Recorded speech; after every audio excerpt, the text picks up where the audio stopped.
Love कम arrange marriage. आज घर में बहुत गहमा गहमी है।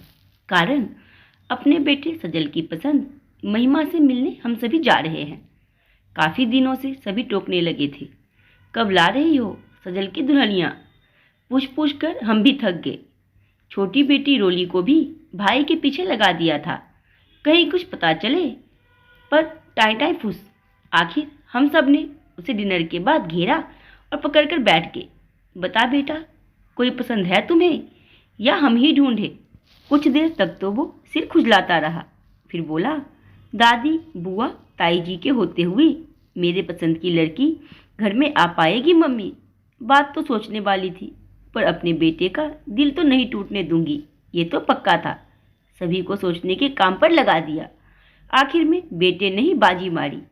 बोला, मम्मी जाति से तो हम एक ही हैं, तो ये परेशानी तो सॉल्व हो गई। अब आगे का आप सोचो ना। सोचते सोचते अचानक दिमाग का बल्ब भग करके जग गया। मैंने कहा, अगर लव मैरिज को अरेंज मैरिज में बदल दिया जाए तो कैसा रहे। ना किसी को शक होगा, ना किसी तरह की परेशानी। बोलो सब क्या कहते हो। बात तो सोचने वाली थी, विचार तो समझ में आया, अब विधिवत क्रियान्वित करना था। हमने बेटे की पसंद का भी मान रखा और बड़ों की अवहेलना भी नहीं की। वो कैसे, तो सुनिए, हम बताते हैं। माँ जी और पास ही रहने वाली जीजी मंदिर साथ जाती थी।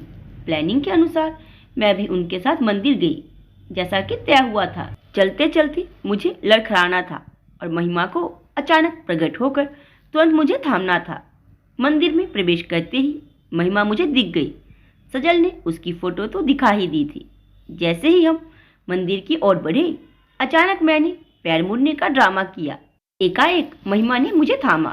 कनखियों से मैंने देखा माँ जी और जीजी बहुत ध्यान से महिमा को ही देख रही थी। मैं मन ही मन मुस्कुरा पड़ी। मैंने थोड़ा तेज आवाज में महिमा से पूछा, बेटा तुम्हारा नाम क्या है। महिमा ने आहिस्ते से पर स्पष्ट अपना नाम और सरनेम बताया। मैंने जानबूझकर कहा, अरे ये तो हमारी ही जाति की है। कितनी सुंदर है ना माँ जी। जी मेरे कहते ही माँ जी बोली, कहाँ रहती हो बेटी, पिताजी क्या करते हैं। धीरे धीरे माँ जी ने महिमा की कुंडली निकाल ली, फिर मुझसे बोली, बहू महिमा का फ़ोन नंबर ले लो। मैंने एक पल की भी देरी ना की और नंबर का आदान प्रदान कर लिया। महिमा को और अपने प्लान को सफलतापूर्वक फलीभूत होते देखकर मेरा तो खुशी का ठिकाना ना था। मन का म्यूरा नाच उठा। जाते जाते महिमा ने हम सभी के जन स्पर्श करते 100% अंक पा लिए। माँ और जीजी तो भूल ही गई कि वो मंदिर में खड़ी है।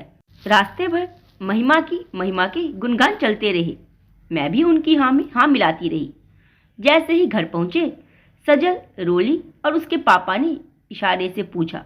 मैंने हंसते हुए स्वीकृति का इशारा कर दिया। प्लान के मुताबिक महिमा को फ़ोन लगाकर उसके पापा से बात कर उन्हें घर आने का न्योता दिया गया। उन्होंने भी देर न की और तुरंत आए। माता पिताजी ने रिश्ते की बात की, जिसे उन्होंने सहर्ष स्वीकार कर लिया। तुरंत सगाई और शादी की तारीख फाइनल हुई। आज हम शगुन लेकर अपनी होने वाली बहू महिमा के घर जा रहे हैं।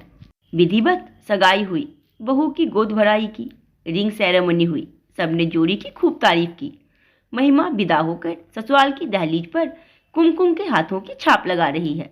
सजल की खुशी उसके चेहरे से टपक रही है। रोली अपनी भाभी को बार बार प्यार कर रही है। पतिदेव भी अपने बेटे बहू को देखकर गदगद हुए जा रहे हैं। मुंह दिखाई की रस्म के समय सभी बहू की तारीफ के पुल बांध रहे हैं। माँ जी बहुत खुश होकर बोली, क्यों ना हो सुंदर, आखिर बहू है किसकी पसंद की। सबने जोर से बोला, दादी की, और सब खिलखिलाकर हंस पड़े। मैंने देखा सजल और महिमा कृतज्ञता अर्पित करते हुए मुझे देख रहे थे। प्यार से मैंने दोनों का माथा चूम लिया। छोटे से प्रयास से बड़ों का मान भी रह गया और बच्चों का प्रेम भी अधूरा ना रहा। मेरा परिवार खुश रहे, बस यही चाहत है मेरी, और कुछ नहीं। तो आज की इस कहानी के बारे में आप लोग अपने में जरूर दें, और कहानी पसंद आई हो तो वीडियो को लाइक, सब्सक्राइब और वीडियो को शेयर करना ना भूलें।